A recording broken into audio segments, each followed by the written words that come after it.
Welcome to The Next Chapter, a show about how to move your life forward and what comes next. I'm your host, Carey Pena, co-founder of the Center for Positive Media.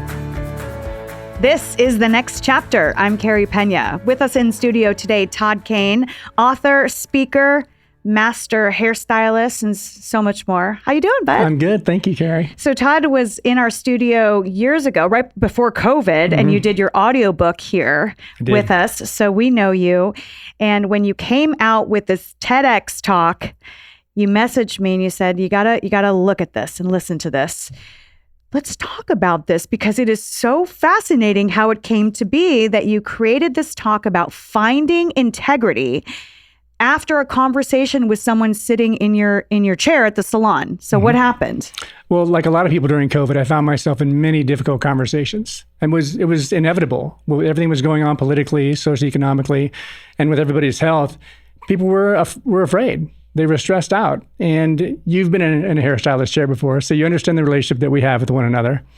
So I think it was inevitable that my clients were going to start sharing their fears with me.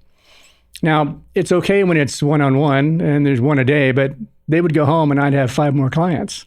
So it started to add up, and I really didn't understand it or know why, but I was also reaching my tipping point. One day I was having a conversation with a client. His name is Joel, and I mentioned him quite often in the TED Talk. And he just struck a chord with me. I remember my face getting warm, my throat seizing up, my hands starting to shake. We were talking about the economy, but the way in which we were talking about it was not sitting well with me. And before I knew it, I just raised my hands, I stepped back out of the conversation, and I said, enough. And I stepped there for just this 1 second, this pause, this opportunity moment. And I didn't take it to find my integrity. And I stepped back in the conversation and I let him have it. And I don't even know exactly what I said. I just know that when I was done, I looked up and I saw his face and my face in that mirror. Talk about a mirror moment. And I felt bad. Not a word was said. I finished the haircut. He got to be paid. And he left. And I just sat down in my chair and I thought to myself, what happened? And that inspired the talk. So the conversation made you uncomfortable. Why? What was it that triggered you? Well, after further analysis, after going through Find, I started to analyze my feelings. What was I feeling in that moment? Was I angry? Was I scared? Was I embarrassed? And it turned out that I just felt unsafe. And I don't know why I felt unsafe. I'm a veteran. I've served in the military for over 12 years. And I'm pretty astute at understanding my body. But for some reason that day, it just triggered me.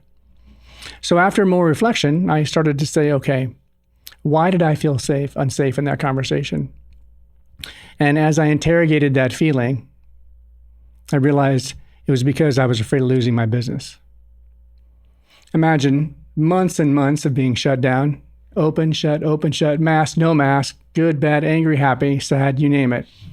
I was fighting for my business. Not only that, but the clients that were coming in my chair, many of them had opposing views to whether or not you wore a mask or not. So I found myself in the same situation as many people in the service industry. How do I deal with this? I mean, my client is my bread and butter. My business is my bread and butter. And now I have these clients that are making it difficult for me to have conversations and hold space for them. That's what happened, and that's what triggered me. So what does that mean, the title, Finding Integrity? Well, Find is a life hack to help you gain perspective in difficult conversations. It's an acronym, Find. F stands for feel. First, acknowledging your feelings, right? Listening to your body and listening to what they're telling you. Not just your emotions, but also your body. Are you getting hot in the face, clenching your fists or teeth? That's a tell that there's something going on. And then I stands for integrity. Because once you've felt that and identified that feeling, now interrogate, why am I feeling that way? That's I. And that helps you gain a new truth and a perspective. Once I found out it was about the economy, it was less about him. And now that I had that new perspective, I could navigate. N stands for navigate. Now I could navigate my way back into that conversation and find out, how do I make this right? What can I do differently to have more effective conversations with my clients? And not just save my business, right? But save my relationships. Because we're going to have opposing views. It's just the way it is, right? There's great value in having opposing views. And maybe we'll talk about that more later, but you can't ignore that if we're going to find the answers and solutions to many of our problems. The final thing we had to do is do it. D stands for do. Mm-hmm. And I think a lot of people, they struggle with doing different things, doing new things, because they don't trust the process to get to the doing. But if you feel it and you interrogate it and you navigate it, you've already done that work. You've already gained your perspective, and now you can make a different choice. That's fine. How did it become a TED Talk? So you left there, you really stopped to think, what just happened? And you investigated. Mm-hmm. And then what came out? Tell us about the TED Talk. Well, I had to reach out to my client. I mean, I wanted to find my way back into that conversation, not just for him, but for me. Once I identified that issue with me, it opened up a whole new way of thinking for me. There was a lot of little conversations that were triggering me on different things, and that was affecting my clients and affecting my business. More importantly, those clients are my friends. And relationships matter. In fact, the conversation is a relationship, right? So as I started to share and find my way back into other conversations and bring up those moments with my other clients, their eyes were opening up. And all of our conversations improved. Our relationships improved. My business improved. And I hope that they took that home and applied Find in their lives. And that's what set it off. I go, this is something that people can benefit from. It's a simple little thing. It's a life hack. And if we can gain our perspective in these difficult conversations, imagine how much more we can do. How did that client react when you called him up? Well, actually, he texted me first. I had my plan. I'm gonna send him a text message, or I'm gonna call him and invite him to have coffee or whatever. And he texts me and says, I need a haircut. And, oh, by the way, thank you for calling me out on my stuff. Interesting. So he thought about it too. He had already been doing the work. I had been working my way to find my way back in that conversation, and he did the same thing. Joel said to me when we got together, he finally came back and we set an appointment for his hair. He said, Todd, when I left that day, I didn't ever want to come back. He said, but as I kept walking, he realized that our relationship mattered to him. That meant a lot to me. And it made me want to invest even more of my thought and energy into this process to make sure that that conversation could be revisited and worked out. We have opposing views. We still do. In fact, I interviewed Joel before I did the TEDx talk. He brought up a couple of really cool things. I think one of the most important things he said to me was, Todd, I was just being honest with you. You seemed a little sensitive. And rightfully so. I was sensitive to it. But we decided to interrogate the whole issue of honesty together.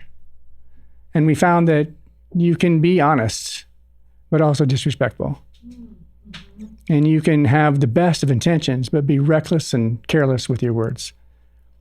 And that was one of those moments in my chair that I've had that I'll never forget.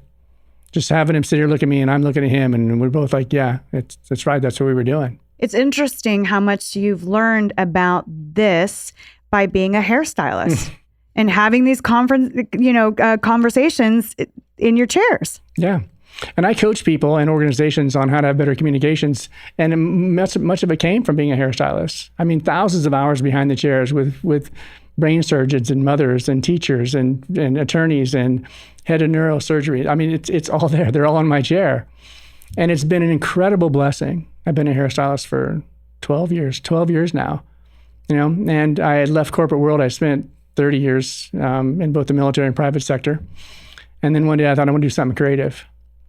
And who knew it would bring me back to communication and working with corporations. It's a full circle. Why is this message so important for you to get out? I see there's such a passion in this for you. Well, I deal with my PTSD. I'm no stranger to PTSD, and I see what a trigger does. And I think it's very valuable for all of us to be able to understand what's happening in our bodies when we become activated or triggered. And I actually think everybody who went through COVID has PTSD, some sort of it, right? So there's these lingering feelings, there's keywords and phrases, there's topics that trigger us. And unfortunately, it can trigger you at 7 a.m. on the radio station, right? And then it affects the way you drop off your kids at school. And then it affects the conversation at work, and then it affects the evening at home and whether or not you have dinner at night. Like, it really is important for us to find our integrity in these difficult conversations because we cannot coexist without difficult conversations. You know, your whole life story really is very interesting. You talked about this in your first book, and, you know, that you were, you know, served in the military, that you were married, had a family, but you were gay, and that your wife showed you a lot of acceptance and love. Yeah, and that was remarkable. And just your evolution as a human being. And this is the next chapter of that. It is. I mean, integrity is so important. And I think, you know, I had to, after the end of my second marriage, that time to a man, I had to look at what's going on. I ran out of places to hide and people to blame. And I started with a simple thing, and I wrote down, I believe. And I wrote again, I believe this, and I believe this, and I believe this, and then I am, and I am, and I am. I had never done that before. I think it's a great way to establish our own integrity. What do we believe anymore? In a world that's so externally driven, we're told what to do, when to do, how to do it. When you watch an athletic event, here's what you're going to see, here's what you're seeing, here's what you saw, and here's what you should think about it. Same thing happens with the news. Mm-hmm. Here's what you're going to see, here's what you're seeing.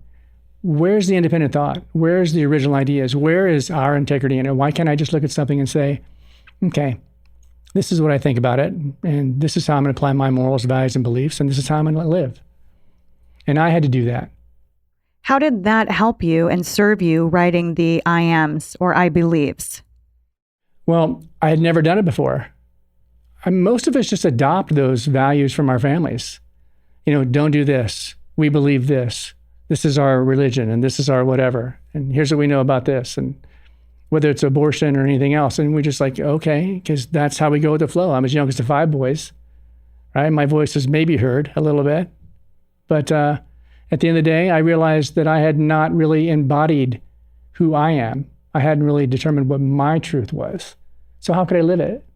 And how could I expect it from you if I haven't done the work? So what is your I am? I am Todd Kane, and I'm worth it. And I'm a person who lives with integrity. I don't always make the right choice. I understand that. But I realize that it's important to go back and make that right, or make the connection, or make the correction, and then keep living. We can't live in the past, and we can't sit there in our faults and our mistakes. It's just part of life. You're going to make them. And you're going to have difficult conversations. I love everything that you're putting out there into the universe. And I just wonder for you, you know, since I saw you last when you were in here recording your audiobook, you know, and you went through some hills and valleys as we all do. But, you know, how do you feel about yourself in this journey? Are you proud of yourself that you've been able to dig deep, that you've been able to sort of tear back on that ego, which you told me before, that's been a problem for you, ego? Mm-hmm. It was part of my protection. You know, I was hiding. And so you put this big shield of ego up that I'm good at this, I'm good at that, and I'm not bad at anything because I don't want you to find a fault in me, and then God knows what. I really feel centered. It was about a year and a half ago. I was walking to the gym, and out of nowhere, I said, I have enough. I don't know where it came from, but that feeling was amazing. I have enough. I have enough love. I have enough money. I have enough ideas. I have enough health. I have enough. And there was a sense of peace. And I think it was because I've done the work. I have work to do. Come on, we're a work in progress. I'm on potter's wheel, right? But at the end of the day, I've come a long way in finding my truth, speaking it, and living it. I love that. Congratulations. Thank you. I can't wait to see what comes next. But I love the concept that you feel content in this moment. Mm-hmm. That is a beautiful thing. Todd Kane, again, where people can find more. I am toddkane.com. I am. Thank you, bud. And thanks to all of you for watching and listening to the next chapter. I'm Carey Pena.